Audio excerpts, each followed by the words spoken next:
Tidak banyak yang tahu bahwa kawasan perdagangan Jalan Bogor di kawasan Medan Kota 100 tahun silam bernama Jalan Chong Yong Hien atau Chong Yong Hien Straat pada zaman kolonial Belanda. Siapakah Chong Yong Hien dan bagaimana nama beliau bisa disematkan sebagai nama jalan di Medan 1 abad yang lalu? Ini adalah sebuah kisah tentang seorang pria luar biasa, pengusaha yang telah memperjuangkan sepanjang hidupnya untuk mengembangkan sebuah kota pelabuhan kecil menjadi sebuah kota besar. Seorang filantropi yang perbuatan amalnya telah menyentuh hati ribuan orang.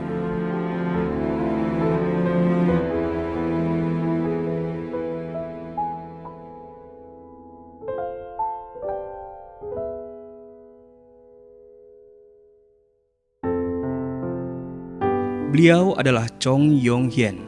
Chong Yong Hien lahir pada tahun 1850 di sebuah keluarga Hakka di kota Meissen, China Selatan sebagai anak kedua dari 8 bersaudara. Setelah masa peperangan berakhir di China, situasi kehidupan yang sulit menyebabkan beliau harus berhenti bersekolah untuk membantu ayahnya mencari nafkah, menjual beras dan barang-barang kelontong di pasar demi kebutuhan keluarganya. Sebagai seorang pemuda yang cerdas dan ambisius, Chong Yong Hien tidak dapat melihat masa depan yang cerah di kampung halamannya. Lalu beliau memutuskan untuk mencari kekayaannya jauh dari dataran China. Dia berkata kepada ayahnya, "Sebagai seorang pria, karena saya tidak dapat mengikuti ujian negara untuk menjadi bangsawan, maka saya bertekad untuk mengadu nasib walau hingga ke ujung dunia." Dengan doa restu dan iman yang kuat, pada tahun 1867, Chong Yong Hien yang pada saat itu berumur 17 tahun menumpangi sebuah kapal laut menuju Hindia Belanda. Setelah 20 hari berlayar mengarungi Laut China Selatan, beliau pun mendarat di Batavia. Selama 3 tahun dalam perantauannya di Batavia, Chong Yong Hien bekerja untuk seorang pengusaha sukses yang bernama Cheong Fat Se. Beliau mengelola toko majikannya berdasarkan kepercayaan, ketekunan, dan kehormatan. Oleh sebab itu, Cheong Fat Se sangat terkesan oleh rasa tanggung jawabnya dan mulai mengandalkannya hingga perlahan-lahan urusan-urusan bisnis di perusahaannya pun dipercayakan kepada Chong Yong Hien.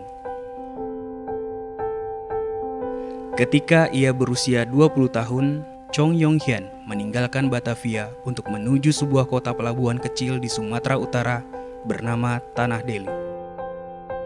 Disinilah beliau melihat potensi untuk pembangunan yang besar dan memutuskan untuk memulai perusahaan dagangnya dengan tabungan yang cukup sebagai modal usahanya sendiri. Di samping usaha perdagangan, Chong Yong Hien juga berinvestasi di perkebunan tebu, tembakau, karet, dan produk agrikultur lainnya. Usaha-usahanya mulai menghasilkan uang dan pada tahun 1878, beliau yang baru berusia 28 tahun telah mengukir namanya di Tanah Deli sebagai pengusaha yang sukses. Karena bisnis yang berkembang dengan sangat pesat, beliau pun mengajak adiknya yang keempat bernama Chong Yao Hien atau yang lebih dikenal sebagai Chong Afi untuk datang dan membantunya di Tanah Deli. Memiliki bakat bisnis yang sama dengan abangnya, Chong Afi pun menjadi pengusaha yang sukses dalam waktu yang singkat. Dengan bantuan sang adik, bisnis Chong Yong Hien berkembang dengan pesat. Di samping bidang perkebunan, Chong bersaudara juga berkecimpung dalam usaha pembangunan real estate dengan membangun perumahan dan pertokoan. Dan dengan bantuan pengusaha Tionghoa lainnya, mereka berhasil mengembangkan pusat bisnis di Medan yang dikenal sebagai Kesawan. Selain kecakapan mereka dalam berbisnis, kepedulian sosial Chong bersaudara juga tidak dapat diremehkan. Walaupun mereka telah memperoleh kekayaan yang luar biasa, Chong bersaudara tetap berperilaku dengan penuh etika dan bersikap gigih menunjukkan sikap pluralis terhadap semua kaum di Tanah Deli. Chong bersaudara juga terkenal sebagai tokoh yang dermawan dan gemar beramal. Mereka kontribusi melalui kegiatan sosial dan budaya. Salah satu harapan Chong bersaudara adalah supaya semua lapisan masyarakat bisa menganut agama atau keyakinan yang benar. Oleh sebab itu, mereka memberi sumbangan untuk membangun berbagai tempat ibadah seperti vihara dan masjid.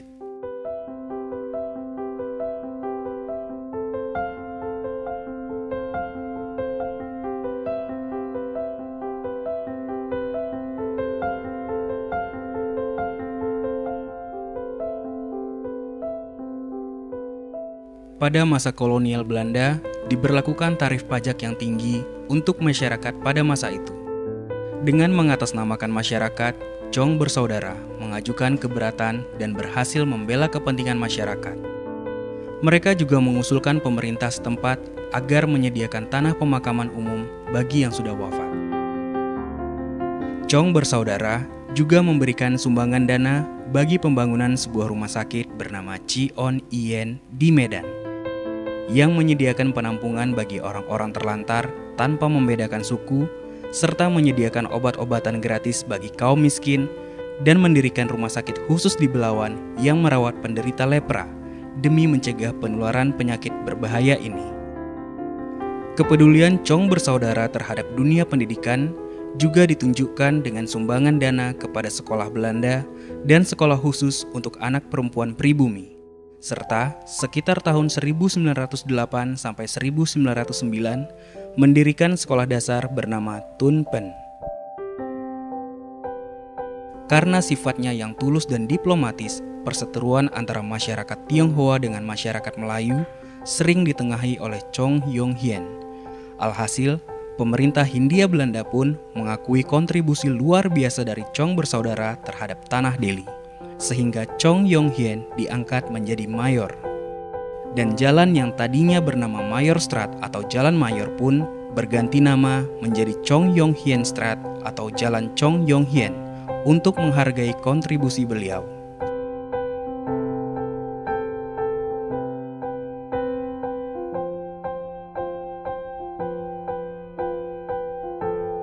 Kontribusi Chong Yong Hien tidak hanya berhenti di Indonesia.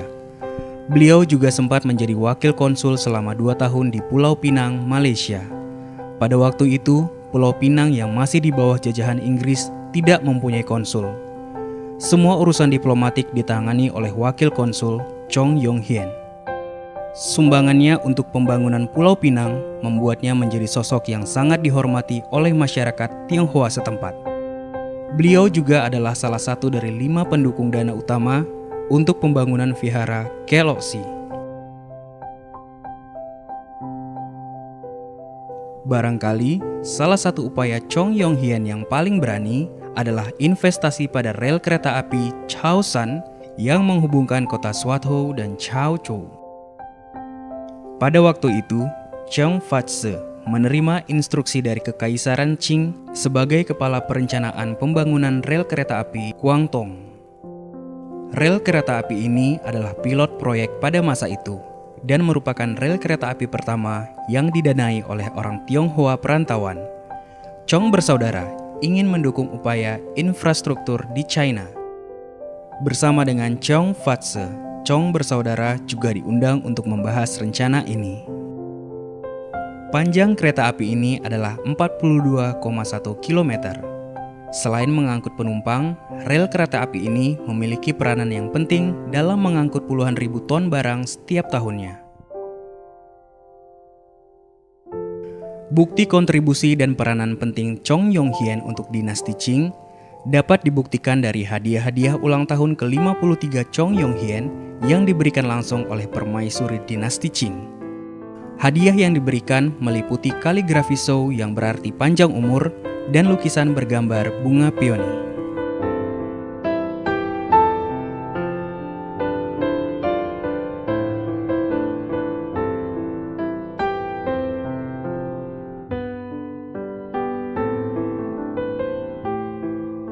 Chong Yong Hien meninggal pada tanggal 11 September 1911 di usia 61 tahun. Persemayaman jenazah dan upacara pemakaman Chong Yong Hien dihadiri oleh ribuan pelayat dari segala suku dan kebangsaan. Ribuan penduduk Medan berkumpul di jalan-jalan antara rumahnya di Kesawan dan tempat peristirahatannya yang terakhir di Taman Maurong Kebun Bunga di Jalan Kejaksaan. Mereka hadir untuk menyaksikan upacara pemakaman yang meliputi konvoi mobil-mobil dan barisan orang-orang yang membawa plakat-plakat ucapan bela sungkawa dan turut berduka cita. Sanak saudara, sahabat, dan para pemimpin masyarakat, baik setempat maupun asing, menyatakan rasa bela sungkawa atas wafatnya seorang pemimpin Tionghoa yang dicintai, dihormati, dan telah berperan memelihara keharmonisan kerukunan antar etnis. Pengusaha yang telah mengubah Tanah Dili menjadi sebuah kota yang makmur. Seorang pria yang membela hak-hak kaum yang kurang beruntung, membangun sekolah, rumah sakit, dan beragam tempat beribadah. Seorang pria yang memang layak memperoleh ucapan selamat tinggal semulia itu.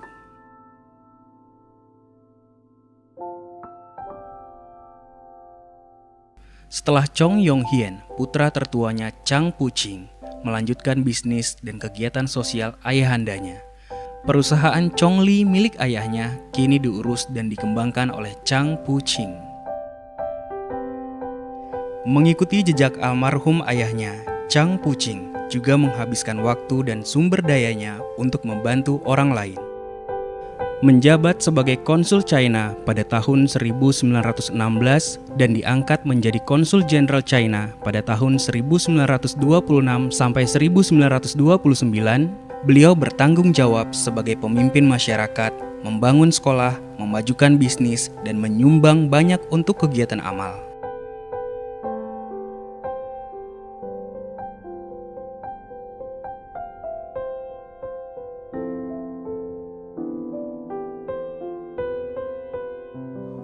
Oleh sebab itu, beliau menerima banyak penghargaan dan gelar dari pemerintah maupun masyarakat. Karena beliau dapat berbahasa Belanda dan Melayu, beliau menjalin hubungan yang baik dengan pejabat sipil dan militer Hindia Belanda di daerahnya dan juga berteman dengan Sultan Delhi.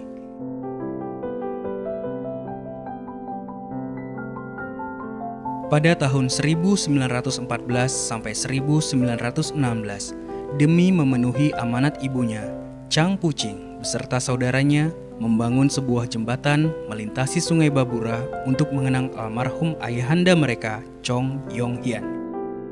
Jembatan tersebut dinamakan Jembatan Kebajikan. Untuk mengenang karya-karya Mayor Chong Yong-hien dan Chang Pu-ching, maka didirikanlah Galeri Chong Yong-hien pada tahun 2011, bertepatan dengan 100 tahun wafatnya Chong Yong-hien pada tahun 1911. Galeri yang bertempat di Jalan Kejaksaan ini didirikan bersebelahan dengan makam Chong Yong-hien. Di sini dapat ditemukan semua bukti sejarah tentang kontribusi dan kisah hidup Mayor Chong Yong-hien.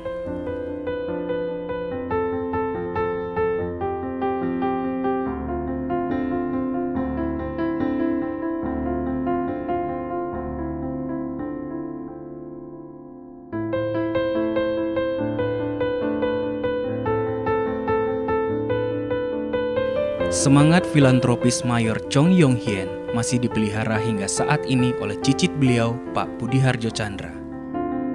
Beliau mendirikan sekolah dasar swasta Pelita yang diresmikan pada akhir tahun 2012. Menjalankan program beasiswa tahunan sejak tahun 2010 untuk siswa-siswi Tanjung Morawa. Pembagian paket sembako lebaran dan tahun baru sejak tahun 2007 serta turut berpartisipasi dalam pembangunan dan renovasi masjid. Pada tahun 2000, atas inisiatif Badan Warisan Sumatera bersama dengan Budi Harjo Chandra, Jembatan Kebajikan yang kini lebih dikenal sebagai Jembatan Jalan Zainul Arifin ini direstorasi. Karena jembatan ini memudahkan transportasi bagi masyarakat Kota Medan dan merupakan warisan sejarah dan budaya di Kota Medan, jembatan ini mendapatkan penghargaan Award of Merit dari UNESCO pada tahun 2003. Jembatan ini memperingati sang mayor yang legendaris, Chong Yong-hien, seorang anggota masyarakat terhormat yang pantas dikenang karena kegiatan amalnya yang melintasi beragam suku dan budaya.